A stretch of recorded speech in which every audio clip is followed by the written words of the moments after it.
Assalamu alaikum wa rahmatullahi wa barakatuhu. I'm your host Uzma Khan and you're watching Sisters Corner. Sisters Corner only on IQRA TV, channel 739. In this program, we bring a lot of professionals, a lot of lovely people to help the community. And we try our best to bring those professionals who can actually help the community and spread the word and spread the information, whatever we needed, our community needed.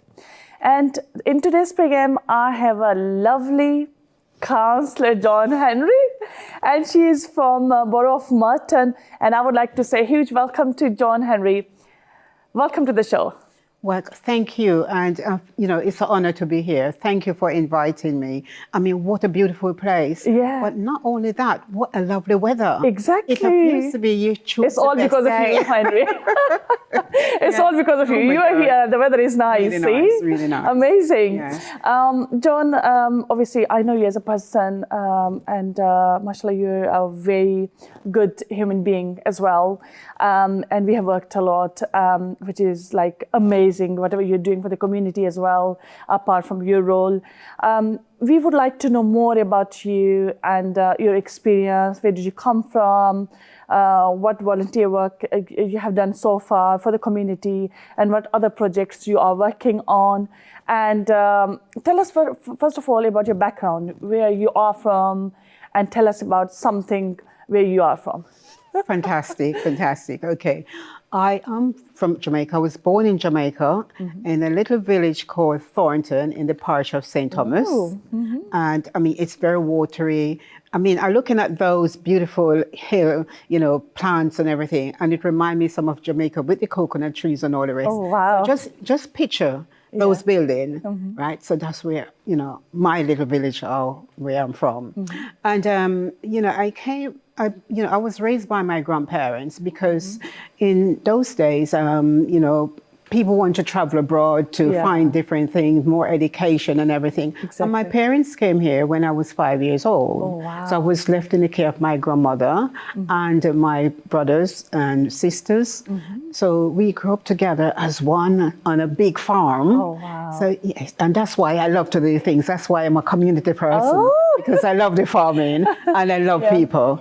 So yeah, I was educated in Jamaica and I came to England when I was 27. Oh, wow. So from 27 to now is a long time, over 40 years. Yes, so I've been here. And when I came, I lived with my father because by then my mom has, passed away.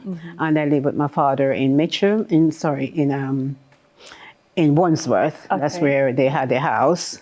And eventually, I built a bond with my brothers and sisters because some of them have never been to Jamaica. Yeah. And some know Jamaica because our family are quite large. Yeah. So we built a bond. And then I went back to Jamaica and I'm thinking, I'm still missing out on something. So I came back to England. Yeah. And when I came back, I'm thinking, well, this is a place I want to be. Yeah. So I decided to, settle here. And, I was quite active in the community in Jamaica. So I brought that activity here. Wow. And I started to get involved in different projects, different volunteering roles. And my first job was in a barber shop in Clapham Junction. I don't know if I should say the name. Am I allowed to? Yeah, you can. Yeah, well, it was Raymond's Barber because in Jamaica I was a hairdresser. I trained as a hairdresser and I was a qualified hairdresser. So having my own little salon in Jamaica because Jamaican people are very industrious, so they do everything. Yeah. So I have your little cook shop, your hairdressing and everything. Yeah. So, I was one of those persons. So when I came here and settled down, my father decided, something, you have to find a job.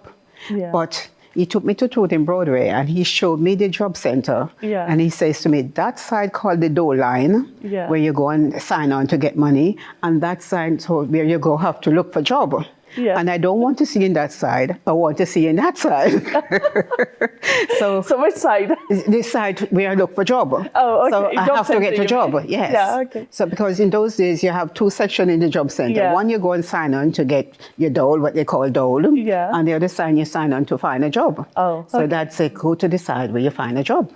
So okay, I put that in my brain. So about a couple of days after he came to me and he says to me, well, I find you a little job. Oh, wow. And I said yes, but it was something good. It was in the hairdressing saloon. Oh. And I done well because I was very clever in whatever I do. And I stayed on for a while.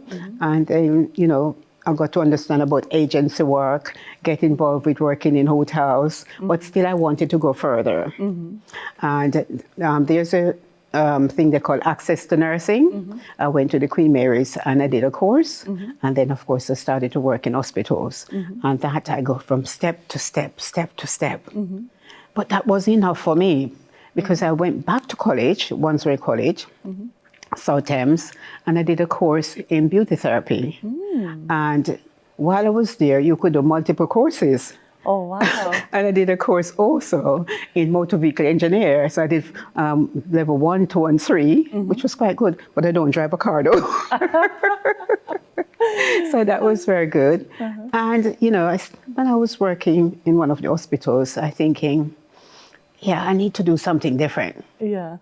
So one night on the ward while I was working, there was a patient. He came from the Wandsworth prison and he was being overseen by a police officer. Yeah. And, you know, I was passing and I heard the man was saying in Jamaican language, I say to you, me want pee-pee, me want pee-pee. That means I want to urinate. Oh. But the officer did not understand. Yeah. So he kept saying, lie down, lie down. And I said, he wants to go to the toilet. So, and then he says to me, oh, people like you, we want in the force. Yeah. So I was thinking, yeah, in the force. But I always want to, I love the uniform and I always wanted to be either a police officer or a soldier. Yeah. So I said, how can I, you know, become a police officer? Well, he says, you don't have to leave your job. You can become a special constable, like a volunteer. And people like you, we need. So I said, how can I apply? And he told me, and I did. And it so happens that I went for the tests, and I was able. Yeah. And, you know, I passed all the tests. Yeah. So 1996, I went for my training ended. Yeah. And after it finishes, you know, I carried on to 2011. Yeah. So it's a long time. So, yes. And, you know, I've done many things. I volunteer for victim support. Ask me about it, I did it. Yeah. Because I love people and I love to support people and I love community. And I think the only way you can achieve the things you want is to get involved with the community. And I mean, that was me. Yeah.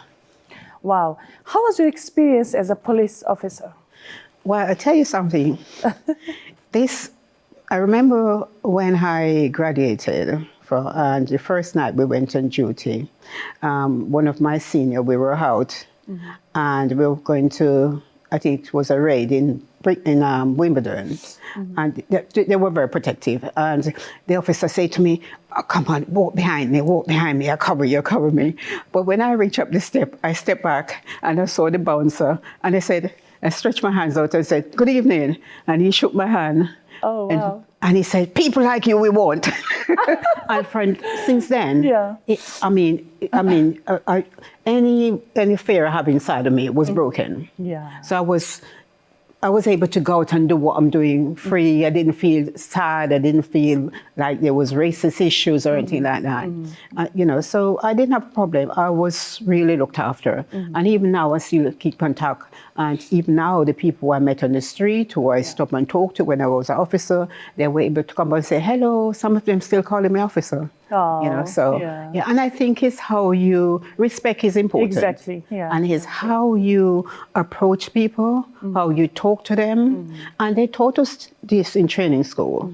They says, remember, the people in the community are the people you get information from. Yeah. So treat them with respect. Exactly. And they will respect you. Respect is given to And, you know, exactly. So, and anything you want to know, they will be there to support you. So, and that's what I practice. Yeah. Yes.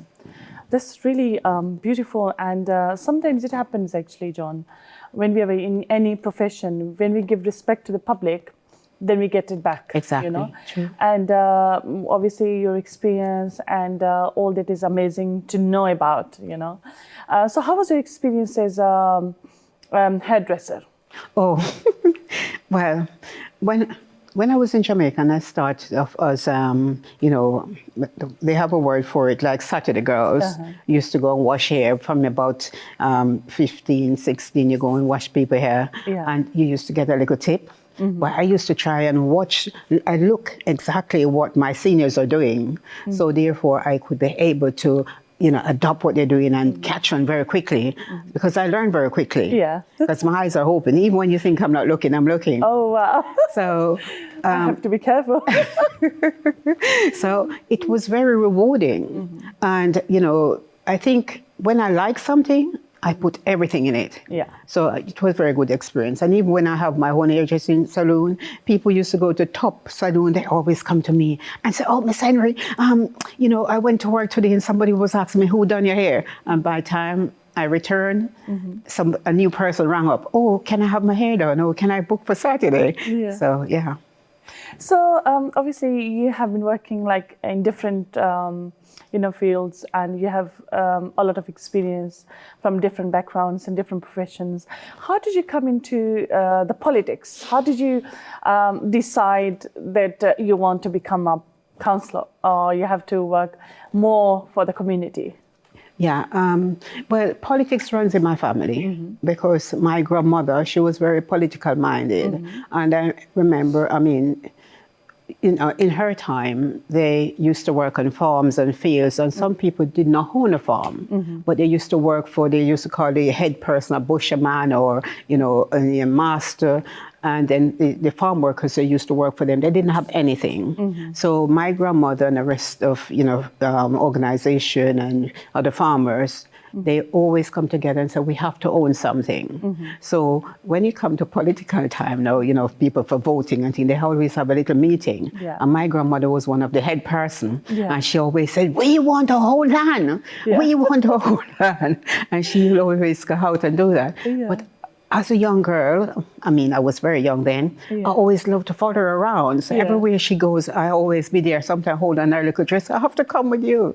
So we went, and, you know, that kind of built up that strength inside of me. Confidence. And, yes, and the confidence. So when I came to England, you know, politics wasn't resonating me then that I wanted to be. But when I retired, because I made a pledge that I was going to retire at 60. So when 60 comes and I retired, I was hoping to, my plan was to go back to Jamaica and set up my own business or something. But then again, the government changed. So you have to be 65 before you. So I was thinking 5 years ahead, what am I going to do with this 5 years? So I was planning, you know, I didn't want to go back to work, you know, or because I used to work a lot of night works, and you know that I wanted to stop. So I was out on the common once doing some work, and I saw with my grandchildren, and I saw a lady, and we had some conversation, and likewise, you know, she was in the police, and I said to her, "What do you do?" She said, "Oh, I am a councillor." I said, "Councillor for what?" She said, "No, you know, I'm a councillor for this party. And, you know, I've been watching you." That's what she says. And I think people like you, we want. I mean, it's like my life. People watch me and they want me. So anyway, I said, and she said, "Oh, if you come, you know, give me your details. And if you come with me one Sunday and do a bit of canvassing, then of course you will see. And you read up a little bit about politics and try to get a bit political minded and read about politics." And so. So I went home and I think about it. And I said, you know, that's something I think I want to do because I love people. So I went back, and then what my grandmother used to do start coming back in my brain as the coming back, and I'm thinking, yeah. And I went and I prayed on it because I pray a lot. And I read up quite a few different parties and see the one which is in power and the one who is, you know, doing their best for the local people. And I went and I joined up and I started to go out with her, knocking doors and introducing myself. And, you know, first of all, she says, okay, to shadow her. And then, of course, you know, and sooner or later, people started to call me councillor. And I'm thinking, hang on a minute, I don't reach here yet, and you're calling me councillor. So when the time comes for coming up for election, there was a vacancy, and we spoke to my local MP, and she said, "Okay, that's fine. Put your name forward." And I put my name forward, and any material they have to deliver, leaflets, books, paper, anything, I was out there on my back delivering them and speaking to people, you know, having conversations, speaking to people, and I think again respect and how you approach people do help. So the night of the election, I was thinking, well, I'm not going to go anywhere. I'm not going to go anywhere. And when I heard Joan Henry, and at the count, the end of the count, I got the most vote. Oh, wow. Yeah. That's great. Yeah, and I'm thinking, well, this is where God wants me to be. So that was 2014. Yeah, you're always there where you're meant to be. 2014 today, I'm still there. But I really enjoy it a lot. And the most what I enjoy is when I do get a casework to do and, you know, I work on it and I got a good result. That helps me. And also where the children are concerned, I mean, children are my lifeline. I love them to bits and I want to save a child achieve because they're our future. Yeah, true. Your Very future, true, yeah. very true. Yeah. So, because many people know about, you know, some of the political leaders, MPs, mayors, what is the role of a councillor? Well, the role of a councillor is, okay, you have the MP, which is above us. Then you have the councillor. The councillor is a person.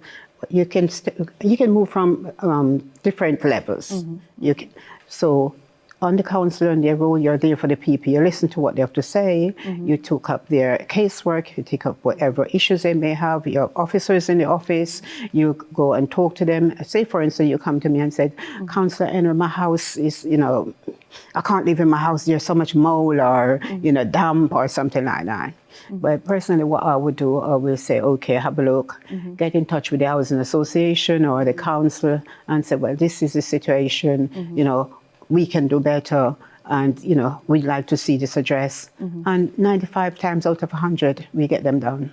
So our roles are very wide. Yeah. You know, you look in the communities for street cleaning, everything, schools. So it means you're working actually one-to-one with the people and then listening to their complaints, their issues, raising their concerns and taking it to the, you know, authorities as well. Definitely. So it's kind of, you know, Definitely. you're the main people who are working closely with public. Definitely, definitely. So in your work related to the councillor, what sort of issues you have seen so far that people are concerned about?